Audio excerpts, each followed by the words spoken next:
Hey, this is CPA Ted Lanzaro, and today I want to talk to you about another of the mistakes that I see my syndication clients making that's keeping them from getting their K1s out in a more timely basis. This one is about their investor list. There's a certain amount of information that you have to get from investors in order to be able to produce a K1. So it's things like the name of the entity, whether it be an individual, a trust, an IRA, a single member LLC, a partnership, an S corporation, C corporation. What is the name of the entity? What kind of entity is it? What is the tax ID number of the entity? If it's a person, you're going to get their social security number. If it's a single member LLC, you're going to need to get both the entity identification number and name and the person's name and social security number. That's what the IRS requires. You're going to need their address. You're going to need to know how much they contributed to the partnership and how much in distributions they received in order to produce a K1. Now, here's the thing. I see a lot of syndicators just allowing the investors to just add their own information into the portal.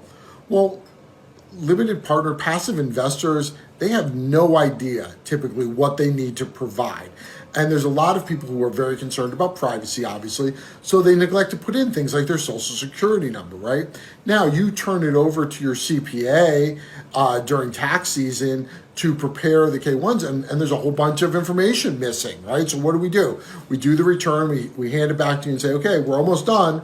Here's a list of the people that you have to go back to and get all their information. That's an investor relations nightmare. And I had a couple of scenarios this year where, it held up returns for 2 or 3 weeks. And so other people had to wait to get their K1s for an additional 3 weeks. I can't imagine, how that, affects your investor relations situation. The faster you get your K1s out and the more transparent you are with your ability to produce financial information, the better your investors are going to think of you. And hopefully you're also providing them with a good return on their investment too. So, but that's an important consideration, getting the K1s out on time. The solution to this problem is to do a comprehensive review of your investor information before the end of the year and go back and gather all of that information, like once you close or whatever, go back to the investors and say, hey, look, you didn't input the correct information. This is what we need. So we have a complete list before the end of the year. All right? Hope that helps. Thanks. Have a great day.